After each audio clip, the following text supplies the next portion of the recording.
Returning from the district of Tyre, Jesus went by way of Sidon towards the Sea of Galilee, right through the Decapolis region.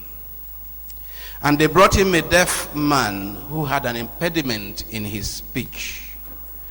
And they asked him to lay his hands on him. He took him aside in private, away from the crowd, put his finger into the man's ears, and touched his tongue with spittle. Then looking up to heaven, he sighed. And he said to him, Ephata, that is, be opened. And his ears were opened, and the ligament of his tongue was loosened, and he spoke clearly. And Jesus ordered them to tell no one about it. But the more he insisted, the more they published it widely. Their admiration was unbounded. He has done all things well, they said. He makes the deaf hear and the dumb speak. The gospel of the Lord. You discourage me from truly working on proclaiming the gospel instead of reading it. I have constantly told you that the gospel in the Catholic Church is meant to be proclaimed, not read. But if I am proclaiming the gospel to you and you are like this reading your bulletins, it doesn't work. The communication doesn't take place. There's a difference between to proclaim the gospel and to read the gospel. You have the gospel with you. You can glance through it before the mass. You can read it again after the mass. But during the proclamation of the gospel, that's not the time for you to be looking at your bulletins. You can't understand me? You don't get the point, right? The point sounds so strange to you, isn't it? You see, the gospel is not meant to be read. It's meant to be proclaimed. Meaning, I tell a story. Proclaim it. So that's not the time for you to be doing your bulletins this way. To be reading your bulletins. I feel like not putting the gospel in the bulletin as a result. But I think it's something you can understand. You don't understand. I hope someday you will. Because I make an effort to work on the gospel so that I can proclaim it. But as I'm trying to proclaim it, I see all eyes are down. So there's no use for me to make all the effort. Prof, do you understand what I'm saying? A solution. What is the solution? Well, I have constantly told them before, put down your bulletins. I said it several times before that they won't. You know. Don't I read the gospel well? I do. Can't you trust that I'm reading the correct thing? And you can go back and cross-check in case I don't read the correct thing later. But you see, we are supposed to proclaim the gospel. You are supposed to be looking at me as I am telling you the gospel. That's what the Catholic Church asks us to do, to proclaim it and not to read it. There's a big difference between proclamation and reading. Do you understand? Good. Now, lead questions. Number one, there are 4 questions today. Answer only one. To what extent has the prophecy of Isaiah in today's reading been fulfilled? And to what extent is it yet to be fulfilled? Question 2. Why do you think Jesus had to take the deaf and dumb man aside, away from the crowd, in order to heal him? 3. God day na poor man prayer. How can we relate this saying to the readings of today? God day na poor man prayer. How can we relate this popular Nigerian saying to the readings of today? Question 4. Explain what the church calls Jesus' preferential option for the poor. Jesus' preferential option for the poor. I want to answer question 4. Is that Ofuani? Yes. Oh, welcome. Question 4. When the church calls Jesus preferential option for the poor, You mean you know that grammar? Go I ahead. believe they are saying he does not prefer the poor to the rich. The Lord, The Lord does not just judge us whether we are poor or we are rich, but the Lord is charitable to those who need it most. the Lord is charitable to those who need it most. The Lord prefers, actually that word is prefer, right? The Lord prefers the poor to the rich. That's the right. Give him a round of applause. This young man is surprising me every Sunday. Yes. Preferential option means that the Lord makes an option. And as the Lord makes an option, he has a preference. And what preference? That preference is for the poor. And it's called Jesus' preferential option for the poor. Yeah. The prophecy has been fulfilled in Jesus' coming. However, the judgment is yet to be fulfilled. The promises have been fulfilled with Jesus' coming, but you say the judgment. Yes, the retribution. Retribution. That will come. Did you read that prophecy? Yes. Go back and read it.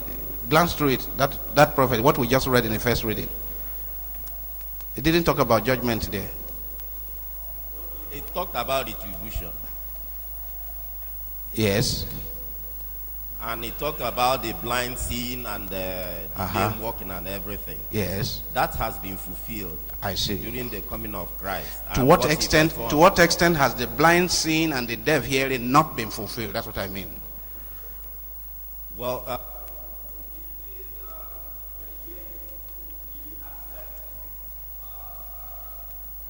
when anything happens, we still. That's how it is not fulfilled. Okay, so there are still deaf people, there are still blind people, there are still mute people.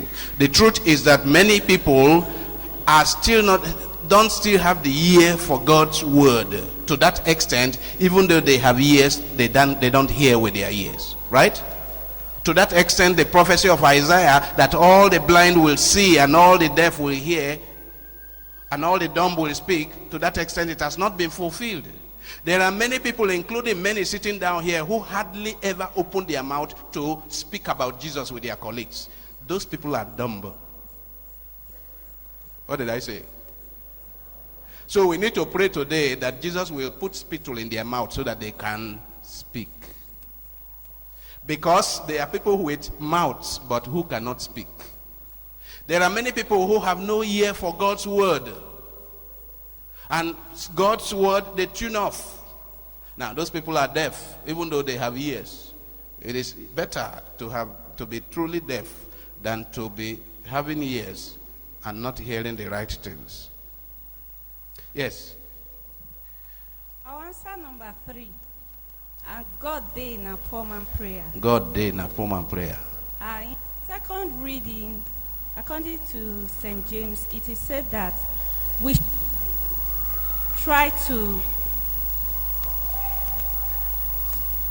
the faith of Jesus by distinction, in the sense that we shouldn't look down on the poor man. And it is also said, come to a gathering or to the church and we find a well-dressed man and a poor man, so give the well-dressed poor man aside. So this saying, God day in a poor man prayer, is that to God to help him through this segregation. Okay. After they don't deal with poor man, now only yes, God, now only God will help when him. you go talk, now God's day. Now only God will help him. And after rich man don't oppress and finish, now yes. only God day. Thank you. A round of applause for him. God day, na poor man prayer. Who can help her? Who can help her explain that a little better? I want to comment on number 2 question. No. I want that number 3. God day. I want us to finish with that. Does somebody want to explain that better? Then we'll come back to you. Just like you said, Father, answering question 4, the young man did, throws more light on question 3 because Jesus himself gives preferential option to the poor. Okay. They believe that every other way, there is no way, it's just God. All their hope is in God. But the rich man could put his hope in chariots and riches and whatever. Thank you very much. Thank you for linking the two. A round of applause for him. That the answer to question 4 throws light on question 3 because of God's preferential option for the poor. Poor man at least has hope in God, that God will not abandon him when every other person abandons him. Okay.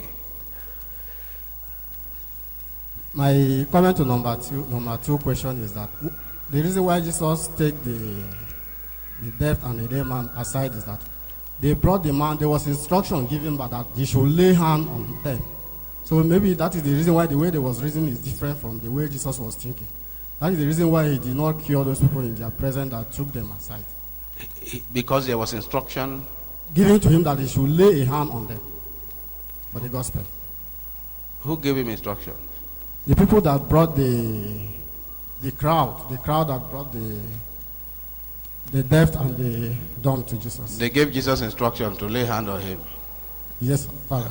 Okay. They asked Jesus, they didn't give instruction. They pleaded that Jesus lay hand on him. Okay, that's why he took him aside.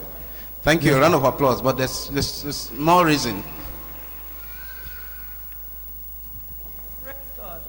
Hallelujah. I think that Jesus does not want publication.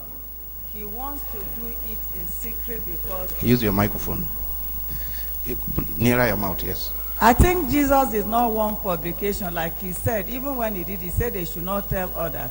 Maybe the way the Spirit lead him by then to go aside and put his finger on the man's ear and spat on his tongue so that he can open up. Maybe that is how the Spirit led him, that he should go and do it, because he always walked the way the Spirit led him, and he doesn't want all this publication for everybody to see and go and start talking like we do today. We put in radio, tell people. His own is not like that, because he is God. God does his own, with himself. Unobtrusively, without publicity. Without publicity. Thank you very much. A round of applause. There's somebody there. I think he just wanted to avoid, he wanted to concentrate more. He didn't want distractions from the crowd. He was doing very serious business and he wanted to concentrate. He didn't want the distraction of the crowd. A round of applause. Okay. Yeah, our young man wants to add something. I think after this he has become assistant pastor right away. I want to comment on question number 2. Yes. Jesus took the deaf and dumb man aside because he did not want to receive praise. He was humble. He did not want to receive praise. Okay. Because he was humble. Because he was humble, did not want to receive praise. He said that was the reason why Jesus did not want them to tell others. Good. A round of applause. Okay, I gave you one more reason why I believe. Okay, yes. I want to answer question number 2, 3, and 4. No, one. Just answer one. Question number 2, I think, my own opinion, I think basically is because the people would not understand his ways, and it might lead them to neglect the gospel, what he's preaching, and turn to something else. So I think basically he didn't want the people to misunderstand his actions, because the ways of God is not the ways of man. So that's what Thank you. A round of applause. That's part of it.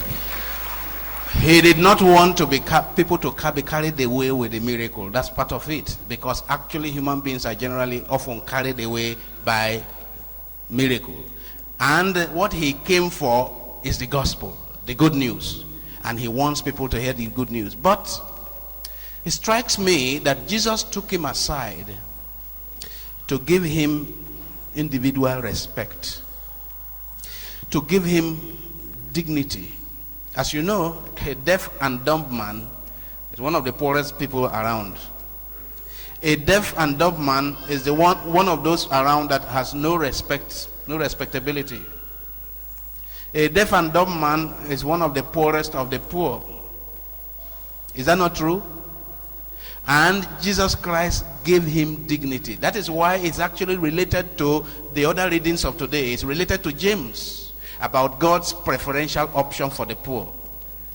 Jesus decided to take this man and treat him as a person, as an image of God, full of dignity, and brought him aside and attended to him and gave him all. Can you imagine all the crowds following Jesus? Can you imagine a head of state coming, and then as all the big people like Norbert and others following the head of state, and all the bouncers, what do you call them, the security people that are around, then you will see one beggar on the street, and the head of state will go to that beggar and say, what do you want me to do for you? And the beggar say, okay, come, let us talk. And keep the crowd of VIPs standing. Can you ever imagine that? But that's what Jesus did. Jesus kept the VIPs standing and took the poor, dumb, deaf and dumb man aside and attended to. We don't know how long it was. Could have taken some time, you know. We don't know how long it was. He attended to him and left these big people aside and finished with him before he came. I said, hey, as I was saying before, this VIP, this deaf and dumb man who is my own VIP. Can you see who are the VIPs of Jesus? Took him aside, away from the crowd, all by himself. And then he gave him attention. He touched his ears. That is after praying, after sighing, looking up to heaven and sighing. He touched his ears. He put spittle on his tongue and he said, oh yeah, be open. The good thing, the good news, my sisters and brothers, is that is how Jesus gives you and I attention. One-on-one. Do you know that? That is how Jesus gives each one of us attention. One-on-one. May his name be praised forever. Good.